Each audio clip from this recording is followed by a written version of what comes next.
Hello everyone and welcome to the Bearded Geeks, the weekly grab bag of topics covering movies, comics, video games and TV. My name is Jages, I'm the Beard Master and we've got another fucking movie to unpack here, guys. I saw The Girl in the Spider's Web, a continuation of the Dragon Tattoo series. Really more of a soft reboot, rebooting from David Fincher's Girl with the Dragon Tattoo from 2012, I think it was, 2013 it might have been. But yeah, saw this movie last night. Let's bloody unpack it. Start from the top. Will I do spoilers? I doubt I'll reveal plot or anything like that or endings, but I'll give you some of the base plot beats and I may talk about a few characters and that here and there, but I'm not going to specifically set out to explain or spoil the entire plot for everyone. So if you've seen it, great. Tune in and let's talk about it together. But if you haven't, you may want to skip it, but you know, just see how you go in the beginning here.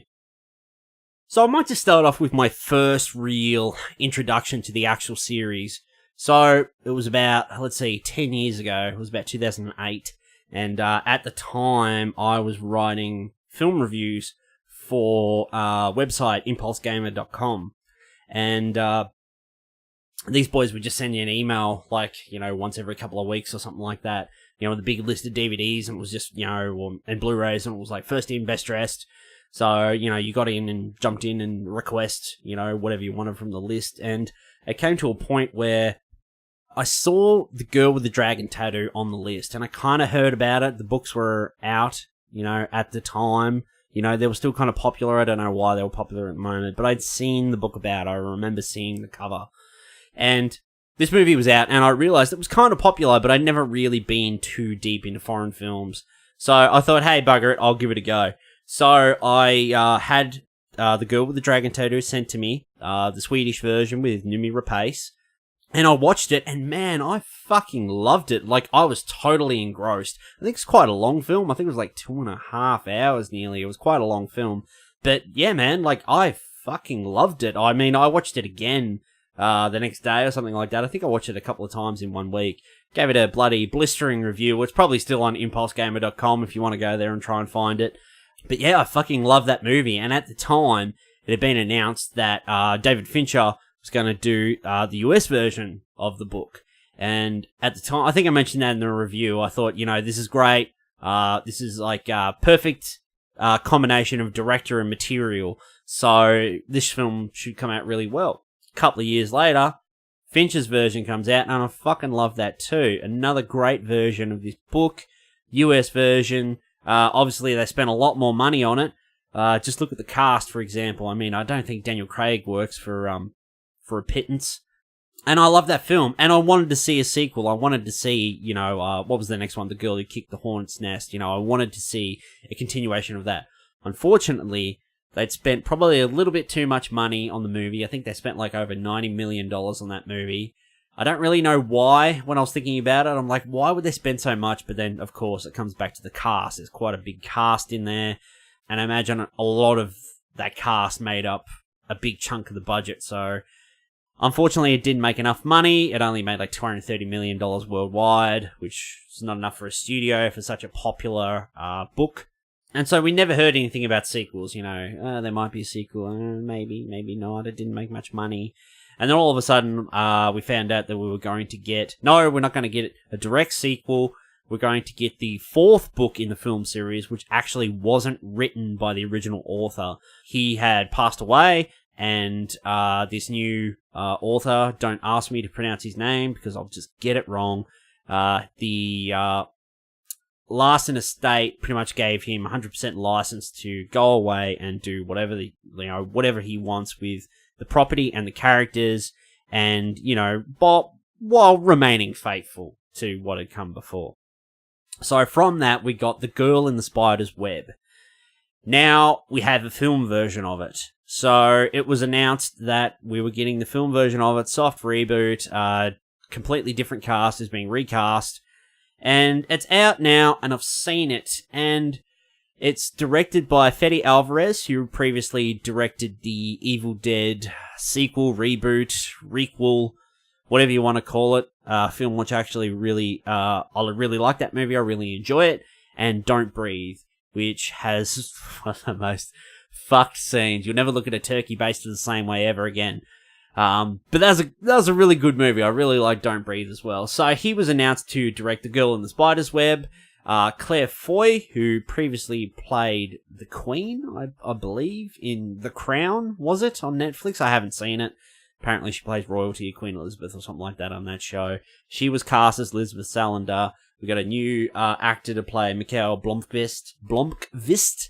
It's very hard to say these Swedish names, especially with a very poor Australian dyslexic accent.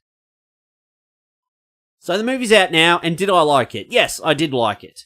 How does it stack up to the originals? Well, it's quite different, because this book is quite different. So let me just start with the plot. So if you go back to the Dragon Tattoo or the Millennium Trilogy, the books very much center around sexual abuse. So the main character, Lisbeth Salander, she's been sexually abused. And other characters in the book series and the films and that have as well. And there's murder, and there's a murder mystery and all this sort of stuff.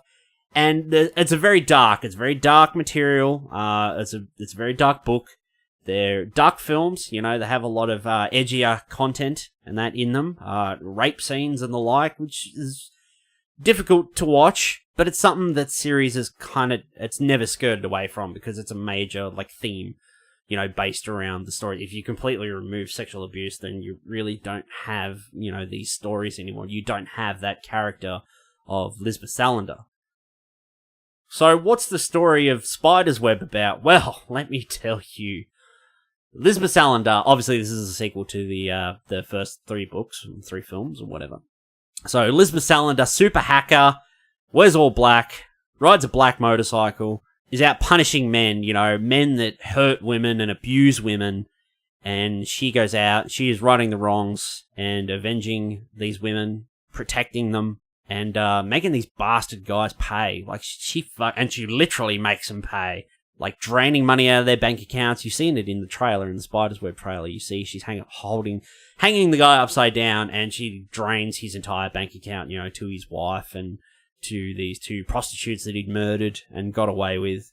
And so it continues on, and what we really end up with in this movie is it's less of a kind of a dark drama or murder mystery. It's more of it's more of an action espionage kind of movie. It's more like a Bourne movie, to be honest. It feels more like a Bourne movie.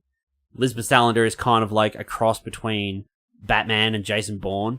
And there have been other, like, reviewers and stuff, and they talk about that, you know, Lisbeth in this movie is pretty much a superhero, which she is. And, you know, we'll get back to that. We'll address that in a minute. But pretty much the rest of the plot is there's been this nuclear weapon program MacGuffin that this guy's created, and the Americans have taken it, and he thinks it's bad, obviously, because one person controlling all the nukes in the world is a really bad idea. So they want Lisbeth to get it back.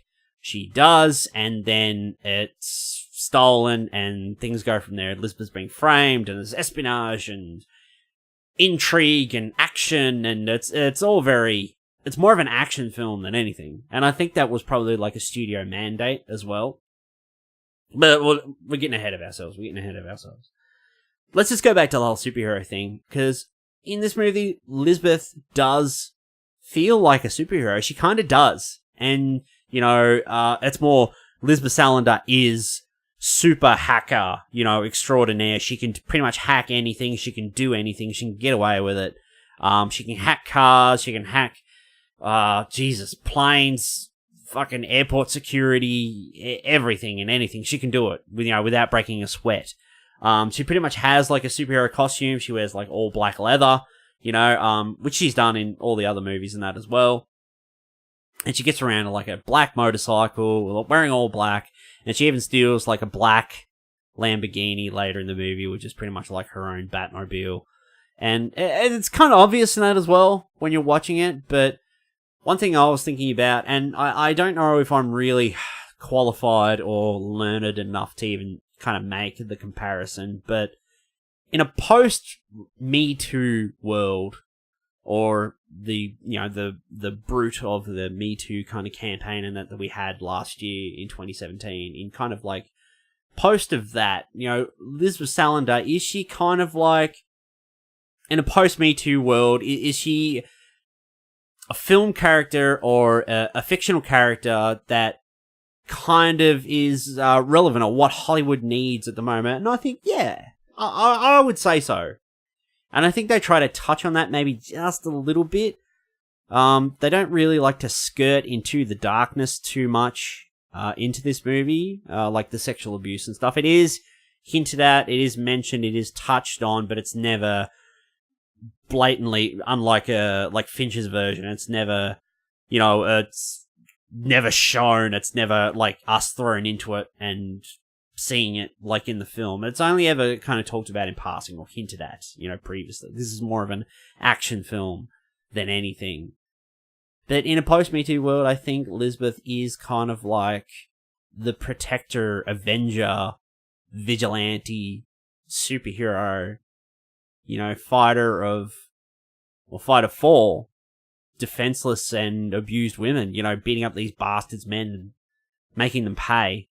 I think she is, yeah, I think so. But then, I'm not the smartest guy, guys, really. I'm not the most learned guy, and I'm not really probably one who can confidently comment on something like that, But, yeah, I think so, There is a place for her in the current film-going world, but probably in a better film than this one.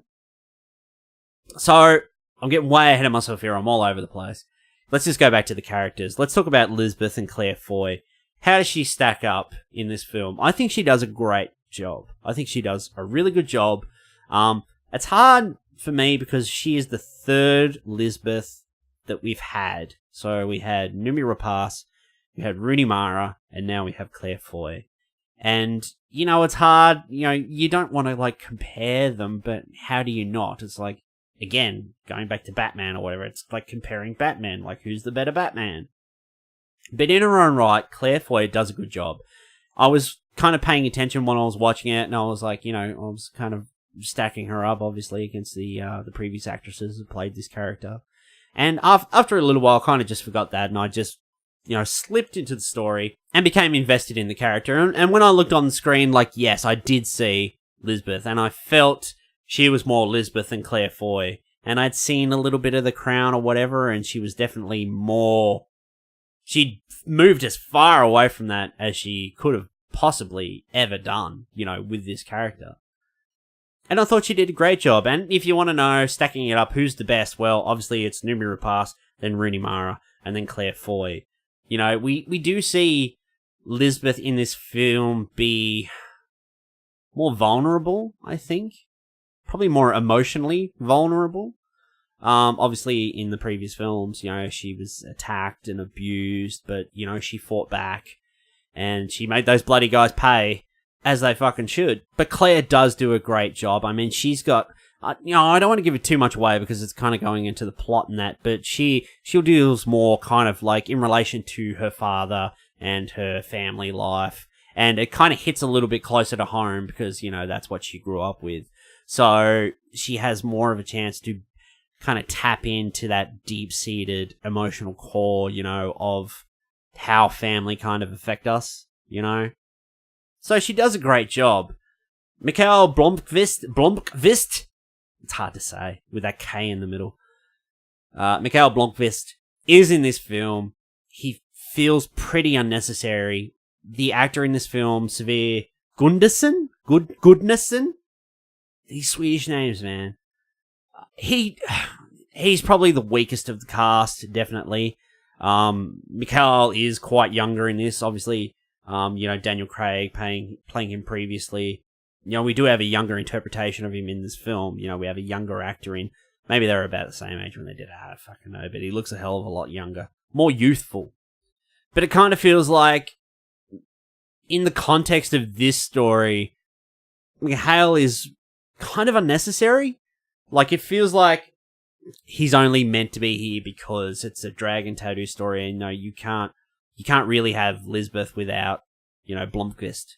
So it's kind of hard. I like seeing him there, but at the end of the day, it kind of feels unnecessary to the plot. They could have gotten around it all without him being there. And he's not really one of the main focuses in this film. He's more of a secondary character than a main character. obviously Elizabeth gets the brunt of the story and all the weight and that to carry. And there are a few other secondary characters in that as well. The cast wasn't terribly big in this. I think that was probably another studio mandate to keep the budget and that down as well. I think this movie had half the budget that Dragon Tattoo did, Finch's Dragon Tattoo. And it's kind of obvious. I mean, do you really need, 90 odd, $100 million to make a Dragon Tattoo story? I don't think so. 75 million probably would be more than enough, like much more than enough. But, if you want to pay for that cast, $93 million really does, Daniel Craig, Stellan Skarsgård, Rooney Mara probably gotten paid nowhere near enough than Daniel Craig did. He probably got paid 10 times more than she did, which is unfortunate. But anyway, I've come out of the gate swinging and I'm totally all over the place, so let's just go back. We've kind of covered the story a little bit. We've covered a bit of the characters. What's this movie like, in terms of, comparing it to Finch's? We have a younger director in here, a modern director. This is only his third film. And you really get the modern sensibilities from Alvarez. He kind of feels more... I don't really feel like he really has any kind of directorial... what's the word I'm after? Like standouts or calling cards or anything like that. Like, he's not experienced enough where, he has developed any of those things.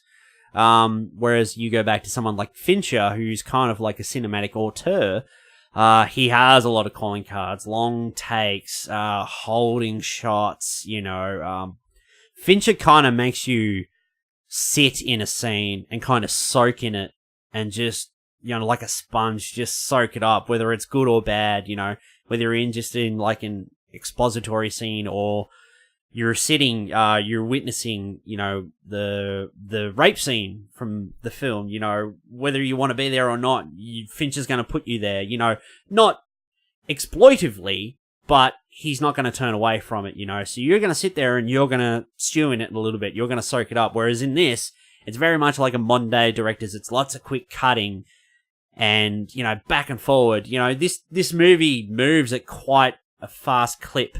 And like I say, it does feel more like a Bourne film. Like I said, it feels like a studio mandate where, we had Dragon Tattoo and like, what was good about that and what didn't work? Okay, 1, it cost too much money. 2, it was too long. It was probably it was like 2 hour, 45-minute films, nearly a 3-hour film. It was slower. It was more of a murder mystery. It was definitely a lot darker with more of the darker scenes and the attack scenes. And it was definitely edgier. And it was more unsettling. Whereas this, I know this book wasn't written by the original author and it is quite different, but it is set in that same universe. This feels more like the studio was like, okay, you're going to make it for half the budget as Dragon Tattoo, shave off an hour, keep it under 2 hours. Let's not make it too dark. Like, we can hint at the attack and the abuse stuff, but we don't want it to be too dark. We don't want to turn people away. We want to feel like, most mass audiences could go see this movie and have a good time, not be disgusted or, sickened or felt it very hard to sit through. It's too slow. Let's speed it up a bit. Let's put some action in there to keep people interested. Let's have a few action scenes. Let's have a few chase scenes as well.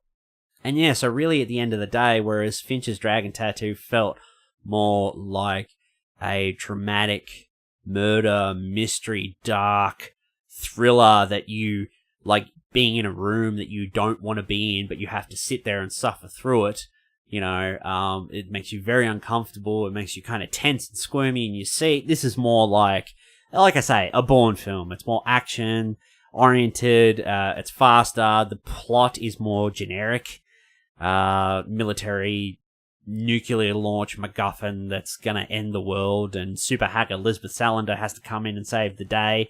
The plot feels, I don't know, it doesn't, from seeing, the Millennium Trilogy and Fincher's Dragon Tattoo, it just feels like, I don't know, this is too far removed from the previous, what came before, but then at the same time, this movie feels like there was a lot more in this book that they cut out. There was probably more edgier things. There was probably more darker elements, and it was a lot more richer. Maybe Mikhail in this movie, or in the book, beg your pardon, had a lot more to do, but they'd cut his role back in this movie, to the point where it's nearly completely unnecessary.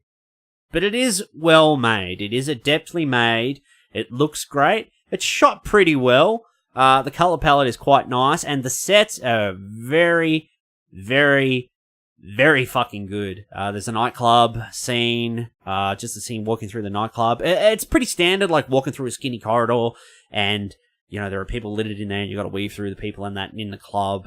But there is, I think it's like, I don't exactly know what it is, like an observatory or a power plant or a ex-radio tower kind of thing run down that Lisbeth has. I mean, you go in there and it's fucking snowing in Sweden, and I'm looking at this set when they walk in, and like all the dome, like the corduroy it's all tattered and torn, and you can see the sky in that through, and I went, when they walked in, it looked very cold, and I was like, fuck, it must be cold in there. I was like, I hope that little kid's got, like, some heating or whatever. And then, like, in the next scene or two later, they've got these massive, like, heating bars on the wall, and they're all over the place, There's a big section of the wall that probably, 5 foot high, like, these heating bars that are probably 4.5 feet wide. I mean, they're huge. They're like, all over the place, and it looks absolutely beautiful and stunning. And, like, I'd never seen anything like that before. So the sets are very nice. We got some good exterior stuff. There's a pretty cool car chase around the beginning, with a bit of hacking and stuff and that. It's pretty good. What else we got? I don't know. We got like Russian crime syndicates and shit, and we get some of Lisbeth's history as well. This movie does feel like it's more mass marketed and anyone could go see it. Aside from Dragon Tattoo, because Dragon Tattoo was much edgier, much more adult, a hell of a lot darker. But, when I was sitting in the cinema and I was watching this, I'd booked my ticket to go, and I was like, I guarantee when I get in there, all the people that are going to be in there are going to be, probably 35 and up. There'll be some nans, there'll be some pops, granddads, grandmas, if you're on that side of the world and you don't get my terminology. There'll be some mums in there might be a few older people. And when I get in there, sure enough, that's what it was. That's pretty much what the clientele was. I think I was probably the youngest person there, and I'm 33. And I was sitting there and I was watching this movie, and I was like, I could not see a 17-year-old, a 22-year-old, a 24-year-old seeing the trailer for this and going, man, I'd really like to go see that. Let's go see that Spider's Web movie. It's definitely not adult in style and tone, but it's more of an aimed, kind of at adults. That's kind of like where the target audience is, kind of like 35 and up. That's pretty much where the main brunt of the audience will come from, that go see this movie, So, like, yeah, I was pretty much the youngest person there, because I did look around when I walked in. Was it a good movie? Yeah, I think so. Was it handled as well as it probably could have been? I think there could have been more in there. I mean, you could have... If you had to have Mikhail in there, you probably could have given him a bit more to do. I liked Claire Foy as Lisbeth. I don't really feel like she had that real heavy edge that the character's meant to have. I mean, in the first Dragon Tattoo movie, Nimri Rapaz walks into the office and she's got long hair, but it's all spiked up in this massive mohawk and like these massive spikes. She's covered in piercings. I think she has like dark lipstick on. She's wearing leather head to toe, these massive boots. There's more of that in Fincher's Dragon Tattoo as well. Rooney Mara's got piercings everywhere. She wears black. She does the sweet like grease paint across the eyes, which we kind of get like a contrast to in this film, but instead of like dark grease paint, it's like white. It kind of looks like a mask, almost like a superhero mask, you would say. But yeah, this version does feel like the studio mandated, watered down, most cross appeal we can possibly have, trying to tailor a very specific product to the widest and biggest audience they possibly could. Not to say it's a bad film, because it isn't. It isn't a bad film. It's a good film. It's a capable film. Could it have been a better film? I definitely think so. Will we get a sequel? I hope so. I would like to see a sequel to this. I don't know where it could go. I kind of did a bit of research on the book that's after this. It's written by the same guy, but Elizabeth's like in prison and she's not even in half the book, I don't think. It focuses on different characters. So I'm like, I don't know where this could go. I think if you did another Dragon Tattoo movie, do an original script. Take these characters and give it to some screenwriter and get them to craft something completely new. I mean, I wouldn't like to see another... You know, this was a good jumping off point for the studio. They had something to, let's take this and adapt this. It was a good jumping off point. Could there be a sequel to this? Yeah, there could be if it makes enough money. The budget's small enough. If it made $200 to $300 million, I think they'd probably consider that as maybe a success. I doubt. I don't really see this movie making more than $250 million worldwide.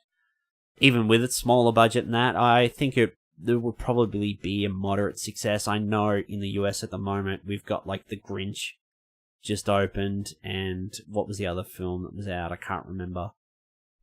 But there are obviously more popular choices for the cinema masses, especially something like The Grinch. I mean, the Illumination Studios or whatever they are, who did the Minions flicks and that. Fuck, they make a lot of money. I mean, these parents take their kids to these animated films and they make a fuck ton of money, so I don't really see a lot of room for Spider's Web in the US at the moment when it hits the US market. But you know what? I could be wrong. I could be wrong. Anybody that has a passing kind of knowledge of this story and these characters and that, especially in a post-Me Too world, maybe we'll bring in more people. Maybe, possibly not. Like I say, I'm not really...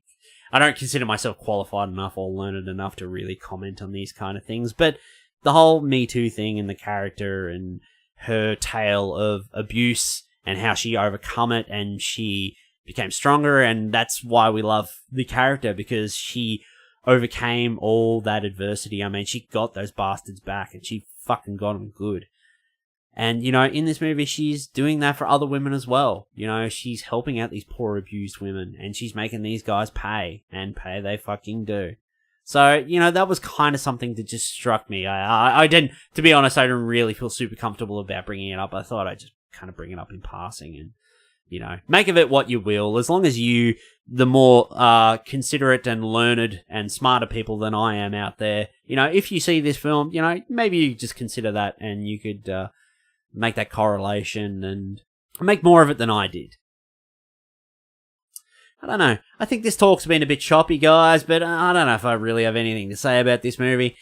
Did I like it? Yep. Would I like to see more? Yeah, I would. Was it competently made? Yeah, it was. It was more of an action movie. It's not really what I was used to after the first Dragon Tattoo, because I love Fincher so much, and I love the Swedish version so much when I first saw it. I haven't watched it in years, but now when I tend to, if I had to choose between the two, I probably would gravitate toward Fincher's version.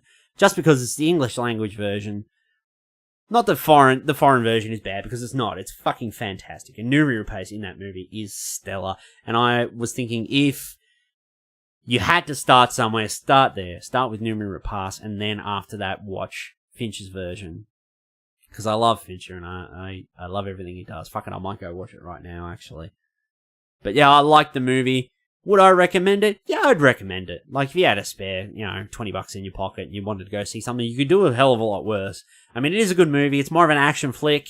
It does have some darker undertones and darker themes in the background, but it's kind of just hinted at. They kind of skirt around the edge of it because we don't kind of want to jump into it because it's a bit much, But yeah, it's more of an action flick. It's competently made.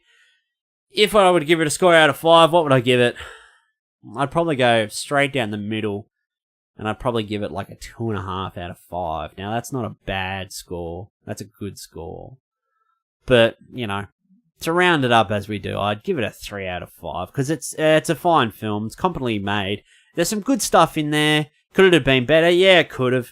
But I really feel like kind of the studio was bearing down on this, and they're like, right, if we do it, we're going to do it our way. We're going to make it appeal to the widest possible audience we can.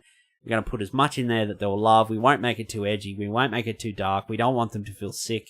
We don't want them to have to sit through attack scenes. So, yeah, it's a fine film. I enjoyed it. I had a fine time at the cinema. It was good. I think I'll leave it there, to be honest. It's a good film. Just watch it. You could do a hell of a lot worse. I'm going to wrap it up. If you want to find us on the internet, you can go to bloody Facebook, facebook.com/BeaterGeeksPod. If you want to listen to the show, you can go to iTunes. You can go to SoundCloud. You can also download the show at these two places. Think about leaving us a review on iTunes if you listen. You can just leave us a starred review, or you can write something. Write us a comment. Write bloody anything in there. Write if you hate the show. If you hate this review, put in there that you hate it. I just want to hear from you. Or you can also find us on YouTube if you like to hang out there, because we're there too. And we're on Twitter at BeaterGeeksPod, and we're on Instagram at The BeaterGeeks. And if you want to buy a t-shirt, you can go to tpublic.com and search for The Beater Geeks. Alright, I know that was a short episode, guys. It was pretty choppy. I was all over the place. I didn't really stick to my review format. I kind of just went, fire hose at the mouth. Next week, we've got a pretty cool show lined up. We're going back to Beater Geeks basics. We're going to have news. We're going to have recommendations. We're going to have a topic. It should be a good episode. I'm looking forward to it. So make sure you tune in for that next week. Thank you, everyone. Thanks for listening to this god-awful probably review. I'll see how it is when I listen back to it. Thank you all. I'm Jags. You've just listened to the Beater Geeks podcast. We'll see you all next week. Bye.